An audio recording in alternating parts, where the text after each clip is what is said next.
अच्छा कितना आदमी शादी में जाइए नहीं टेबलेट लागे जाइए टेबलेट लागे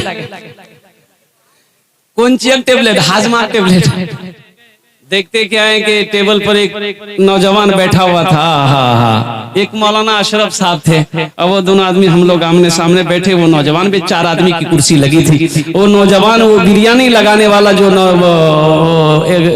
करेटर क्या बोलता है उसको जो खाना लगा दीजिए केटर केटर केटर उसको बोलते इधर बोला ये पीस निकालो ये पीस निकालो ये पीस निकालो।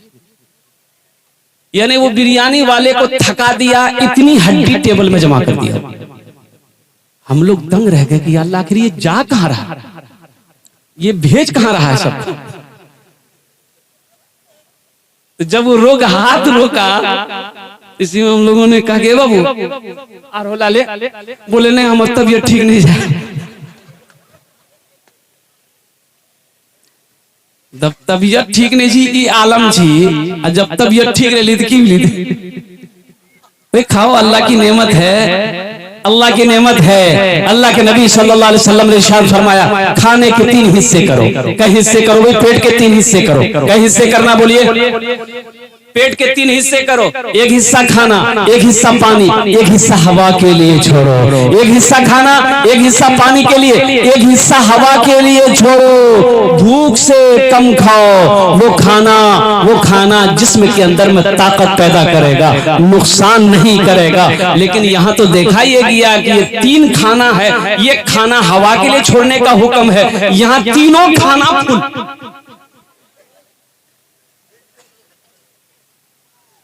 अच्छा कितना आदमी शादी में जाइए नहीं टेबलेट लागे जाइए टेबलेट लागे कौन चीज टेबलेट हाजमा टेबलेट खाओ मेरे भाई अल्लाह की नेमत है और कुर्बान जाइए। अल्लाह के नबी जनाब मोहम्मद रसूलुल्लाह सल्लल्लाहु अलैहि वसल्लम चिलचिलाती धूप है। हजरत अबू बकर सिद्दीक रज़ियल्लाहु ताला अन्हु निकले। ए बाबू बैठ जाना बेटा बैठ जा अल्हम्दुलिल्लाह। देखिए पढ़ा लिखा नौजवान बैठ। अच्छा इधर भी पढ़ा लिखा है। देखिए सब नौजवान देखिए सब पढ़ा है कोई इसमें से जाहिल नहीं मिलेगा अंगूठा छाप नहीं मिलेगा। देखिए सब बैठ गया देखिए देखला ये पढ़े लिखे की ताकत है। ये पढ़े पहचान जाए अल्लाह हमारे बच्चों को दीनी और दुनियावी दोनों तालीमों से रास्ता फरमाया। आमीन बोले अल्हम्दुलिल्लाह। तालीम हासिल करो। खैरुकुम मन तअल्लमल कुरान व अल्लमहु। अल्लाह के नबी ने इरशाद फरमाया तुम में सबसे बेहतर वो है अफजल वो है अच्छा वो है जो कुरान सीखे दूसरों को सिखाए। ए बाबू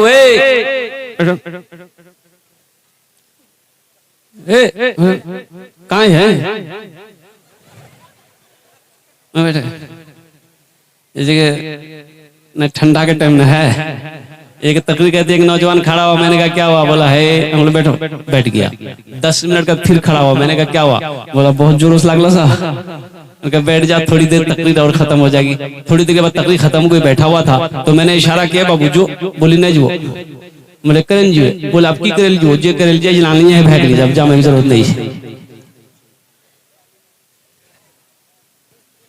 हजरत अबू बकर सिद्दीक रज़ियल्लाहु ताला अन्हु देखिए घर से निकले बाहर निकले तो देखिए उधर से हजरत उमर फारूक रज़ियल्लाहु ताला अन्हु तशरीफ लाए। तो हजरत अबू बकर सिद्दीक रज़ियल्लाहु ताला अन्हु को हजरत उमर फारूक ने सलाम किया। तो हजरत अबू बकर सिद्दीक पूछते हैं कि उमर खैरियत तो है। कहा कि भाई खैरियत कहाँ है बहुत तेज भूख लगी। हजरत अबू बकर सिद्दीक रज़ियल्लाहु ताला अन्हु इरशाद फरमाते हैं कि तुम्हें मैं क्या बताऊं उमर जो कैफियत तुम्हारी है वही कैफियत मेरी भी है कि मुझे भी बहुत ज्यादा भूख लगी। सोचो खाने भूख लगी है खाने को कुछ नहीं। और देखते क्या है कि थोड़ी देर के बाद ये दोनों गुफ्तगू कर ही रहे थे। अल्लाह के नबी जनाब मोहम्मद रसूलुल्लाह सारे लोग बोलो सल्लल्लाहु अलैहि वसल्लम बाहर तशरीफ लाए हुजरे से।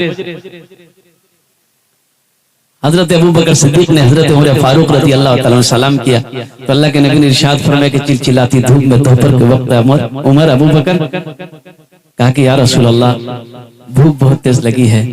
तो अल्लाह के नबी ने इरशाद फरमाया कि ए उमर अबू बकर 3 दिन हो गए मैंने भी कुछ नहीं खाया।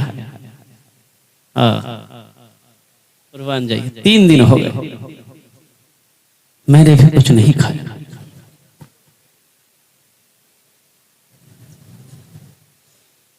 फाके से बंधा पेट पे पत्थर नहीं देखा,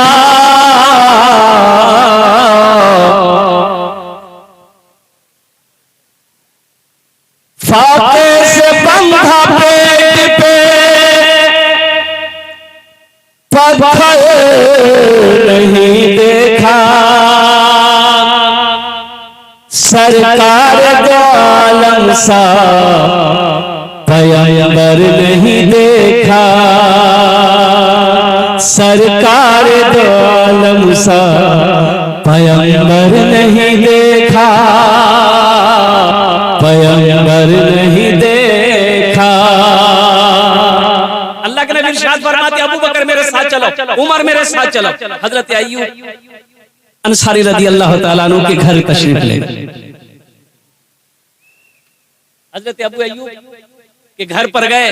हजरत अबू अय्यूब बड़े खुश हुए कि अल्लाह के नबी जनाब मोहम्मद रसूलुल्लाह सल्लल्लाहु अलैहि वसल्लम मेरे घर तशरीफ लाए। वो गए, वो बागीचा गए दौड़ के, ओ कुछ पकी हुई खजूरें, कुछ कच्ची खजूरें, एक टहनी तोड़ के लेके आए।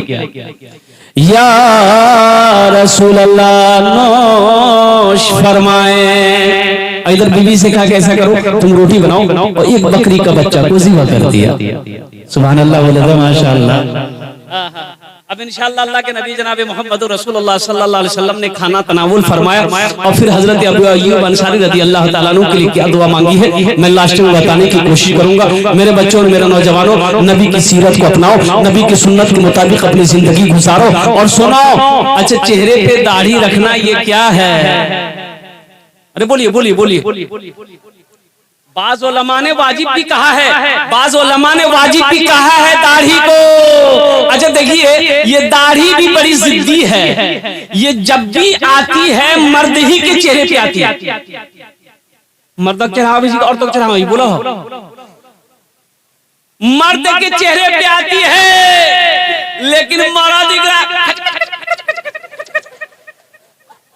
लेकिन ये दाढ़ी बड़ा जिद्दी जी। ये दाढ़ी के जे बाबू हमरा मत चिले, हम तुरे लिए एलान कनेक्ट मरद छै कहै छै नहीं नहीं हम मरद नहीं छी, तोर गलत फहमी जो हम मरद नहीं जी ना मैं ऊ जी। दाढ़ी भी बड़ी जिद्दी है। दाढ़ी कहती है, बार बार कहती है, ए नादान तू वो नहीं है जो समझ रहा है। अरे तू मर्द है, मर्द की पहचान दाढ़ी है, मर्द की शान दाढ़ी है। तू दाढ़ी छिलवा के क्यों उधर जाना चाहता है? ये जिन्हें इंशाल्लाह दाढ़ी रखोगे मेरे बच्चों? कितने लोग तैयार हो इंशाल्लाह नबी की सुन्नत को जिंदा करें? अल्लाह के नबी ने इरशाद फरमाया जो मेरी एक मुर्दा सुन्नत को जिंदा करेगा अल्लाह उसे 100 शहीदों का सवाब अता फरमाएगा। सुभान अल्लाह बोले तो माशाअल्लाह। सूरज से यूं आंख मिलाना मुश्किल क्या नामुमकिन है। सूरज से यूं आंख मिलाना मुश्किल क्या नामुमकिन है। सूरज से यूं आंख मिलाना मुश्किल क्या नामुमकिन है। दुनिया से इस्लाम मिटाना मुश्किल क्या नामुमकिन है। दुनिया से इस्लाम मिटाना मुश्किल क्या नामुमकिन है। सब मुशरिक को दीन सिखाना ये तो मुश्किल है, लेकिन सब मुशरिक को दीन सिखाना ये तो मुमकिन है, लेकिन सब मुशरिक को दीन सिखाना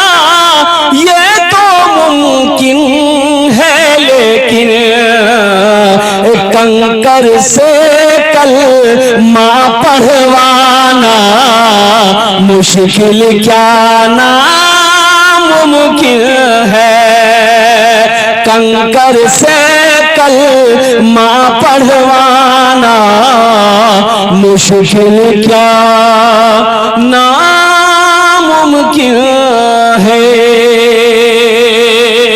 चाहे सारी उम्र लगा दो माँ की खिदमत में लोगों।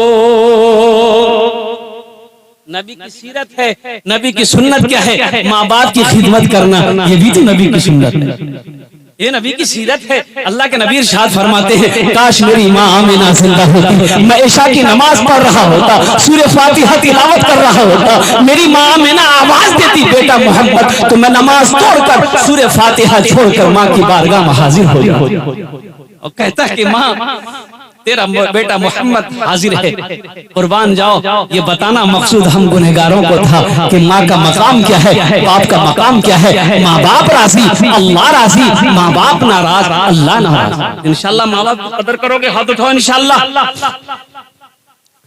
चाहे सारी उम्र लगा दो माँ की खिदमत में लोगों, चाहे सारी उम्र लगा दो माँ की खिदमत में लोगों।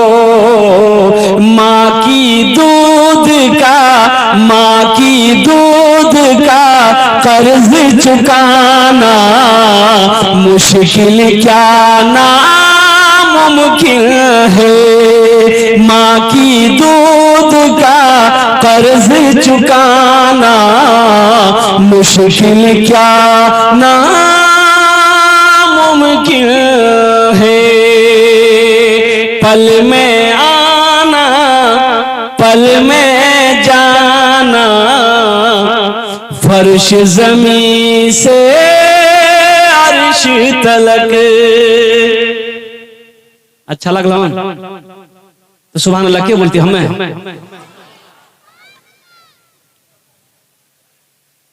पल में आना पल में जाना, फर्श ज़मीं से अर्श तलक। पल में आना पल में जाना, फर्श ज़मीं से अर्श तलक। डूबते सूरज वापस लाना मुश्किल क्या नामुमकिन है। पत्थर से कलमा पढ़वाना मुश्किल क्या नामुमकिन है। दुनिया से इस्लाम मिटाना मुश्किल क्या नामुमकिन है। एक बार सुभान अल्लाह बोले तो माशाअल्लाह। सुभान अल्लाह। जी के साथ वक्त की किल्लत है, उलमाए किराम की लंबी फहरिस्त है। मौजूद सामीन किराम, ये अल्लाह का करम है, इस जलसे में शिरकत करने का अल्लाह ने मौका इनायत फरमाया। हजरत मौलाना फैयाज साहब दामद बरकातुहू, इनकी दावत थी, लेकिन इत्तफाक कहिए कि मैं इस जलसे में नहीं आ पाता। ये हमारे करम फरमा हजरत अल्लाह मौलाना अलहाज मुफ्ती सादुल नजीब साहब मद्दजिल्लहुल आली दामद बरकातुहुल कुदसिया, ये उनका हुक्म हुआ कि किसी भी हालत में इस जलसे में शिरकत करनी है, नहीं तो मैं आज दिल्ली में होता। मेरे बच्चे का ऑपरेशन था, वो अल्लाह का करम है कि ऑपरेशन का डेट आगे बढ़ गया, जिसकी वजह से रात में ट्रेन पकड़ा। अल्हम्दुलिल्लाह सुम्मा अल्हम्दुलिल्लाह, एक जलसा करने के लिए। अब वो जलसा तो है, अब 27 से रेगुलर, 27 जनवरी से लेकर के 21 मार्च तक बीच में एक को दिन खाली नहीं। डेली 2-2 जलसा, 3 जलसा, 2 जलसा, 1 जलसा। बंगाल, बिहार, उड़ीसा, झारखंड, यूपी, दिल्ली 21 मार्च की एक भी तारीख खाली नहीं। हमें कही रमजान अगर अप्रैल में ली तो अप्रैल फूल भाग ली।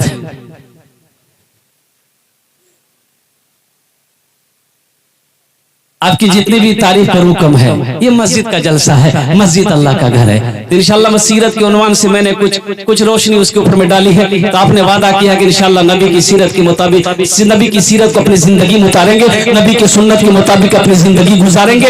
ये मस्जिद का तौसी व तामीर काम है। अल्हम्दुलिल्लाह मस्जिद अल्लाह का घर है, और जो मस्जिद को बनाएगा, जो मस्जिदों को आबाद करेगा, जो मस्जिदी तामीरी कामों में हिस्सा लेगा, अल्लाह उसके घर को बना देगा। मौलाना मंजूर अहमद नोमानी साहब दामत बरकातहू, ये मदरसा दारुल उलूम 0 माइल, ये फरमा रहे थे ये अररिया बस्ती की सरजमीन है। वो कौन सी बस्ती बोले मुझे याद नहीं, वो बस्ती की ज़हन में बात नहीं है। वो बस्ती में एक मस्जिद थी, बहुत पुरानी मस्जिद थी। दीवारें कच्ची दीवारें थी, ऊपर में टीन। पहले तो छप्पर थे, लेकिन छप्पर को खत्म करके लोगों ने कुछ चंदा उंदा करके पैसा करके टीन चढ़ा दिया। अब वो टीन है कि टीन है। कई साल हो गए वही टीन की वही टीन। जब आंधी आती थी, तूफान आता था, और टीन कहाँ है किसी को पता नहीं चलता था। एक गरीब आदमी, उसी बस्ती का आदमी, गरीब आदमी बेचारा, 3 बीघा जमीन का मालिक, 4 बेटे का बाप। क्या दिल में आया, अपने चारों बेटों को बिठाया, बोला कि बेटा बैठो, मशवरा है, एक बात पर मशवरा करनी है। चारों बेटे बैठ गए मगरिब बाद। तो कुछ बेटों ने पूछा कि बाबा की बात थी? बोला बेटा तुम्हें पता है कि अपने पास कितनी जमीन है? कहा कि हाँ 3 बीघा जमीन है। कहा कि बेटा तुम लोग भाई कितने हो? कहा कि हम लोग 4 भाई हैं। तो बाप ने कहा कि बेटा इस जमीन का मालिक कौन है? कहा कि आप। तो बाप ने कहा कि बेटा ये मस्जिद को देखे हो? कहा कि हाँ ये हम लोग जब पैदा हुए देख ये मस्जिद को देख रहे हैं, ऐसी है।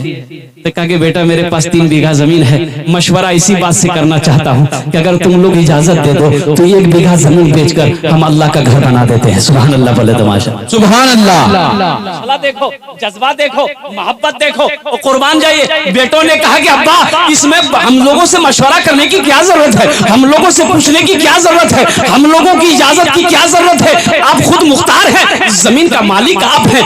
आप 1 बीघा क्या, अगर आप चाहें तो 3 बीघा जमीन बेचकर अल्लाह के रास्ते में खर्च कर दे, बेशक कोई एतराज नहीं है। कुर्बान जी बाप ने कहा कि नहीं बेटा 1 बीघा जमीन बेचेंगे। बेटों को गले लगाया, दुआएं दी बेटों को। 1 बीघा जमीन बेचकर जितना पैसा मिला अल्लाह का घर बना दिया। मौलाना मंजूर नोमानी साहब फरमाते हैं कि अल्लाह का घर बनाना था। ये बेचारा तो गरीब आदमी था, पूरब बीटा पश्चिम बीटा में 2 फूस का घर था, उसी में गुजर बसर हो रहा था। अब वो 1 साल गुजरा, 6 महीने गुजरे, 6 महीना 1 साल के भीतर में इसका 2 बेटा का, अब समझ लीजिए कि सऊदी अरब जाने का मौका मिल गया। 2 बेटा सऊदी अरब चला गया। अब देखते देखते 2-4 साल के अंदर में 2 बीटे में फूस का मकान था, अल्लाह ने 4 बीटे में पुख्ता का मकान बनवा दिया। सुभान अल्लाह, सुभान अल्लाह। और आज ये आलम है कि उस बस्ती के अंदर में उससे बड़ा पैसा वाला कोई नहीं, उससे बड़ा पैसा वाला कोई नहीं है। इसीलिए तो कहता है, इसलिए उलमा फरमाते हैं कि तुम अल्लाह के घर को आबाद करो, तुम अल्लाह के घर को बना दो, अल्लाह तेरा घर बना देगा। सुभान अल्लाह, अल्लाह तेरा घर बना देगा। तुम अल्लाह का घर बनाओ। और सुनो ए नौजवानों, सुनो, उलमा फरमाते हैं कि तुम मस्जिद अल्लाह का घर बनाते हो दुनिया में, ये मिट्टी के ईंटों से बनाते हो। अल्लाह तुम्हारा घर किस ईंटों से बनाएगा जानते हो? सोने के ईंटों से। सुभान अल्लाह बोले तो सुभान अल्लाह। अल्लाह का घर आप बनाते हैं कि अल्लाह का घर कौन बनाता है? मिस्त्री बनाएगा, मजदूर बनाएगा, कौन बनाएगा? वो जन्नत में आपका घर कौन बनाएगा? मलाइका बनाएंगे नहीं, फरिश्ते बनाएंगे नहीं, हुरो गिलमा बनाएंगे नहीं। अल्लाह कहेगा मेरे फरिश्तों हट जाओ, मेरे मलाइका हट जाओ, दुनिया में मेरा बंदा मेरा घर बनाया है, जन्नत में मैं अपने बंदे का घर अपने हाथों से बनाऊंगा। सुभान अल्लाह। वो घर कितना खूबसूरत होगा जिस घर को मेरा अल्लाह अपने हाथों से बनाएगा। वो घर कितना प्यारा घर होगा, वो महल कितना खूबसूरत महल होगा जिस महल को मेरा अल्लाह बनाएगा, जिस घर को मेरा अल्लाह बनाएगा। तो मेरे भाइयों, मेरे दोस्तों, मेरे बुजुर्गों, ये दुनिया फानी है, इस फानी दुनिया से बाहर निकलो, आखिरत को सामने रखो। और यहाँ तो घर बना लिए, अब वहां भी तो घर बनाओ भाई, वहां घर बनाएंगे अल्लाह कितने लोग तैयार है? जरा हाथ उठाए इंशाल्लाह। इंशाअल्लाह। एक बादशाह ने कहा कि भाई, वजीर से कहा कि पता चला है हमारे इलाके में बेवकूफ लोग बहुत हैं। तो वजीर ने कहा कि हुजूर हाँ है। अच्छा, वजीर लोग भी उस जमाने में बड़े चालाक हुआ करते थे। एक बादशाह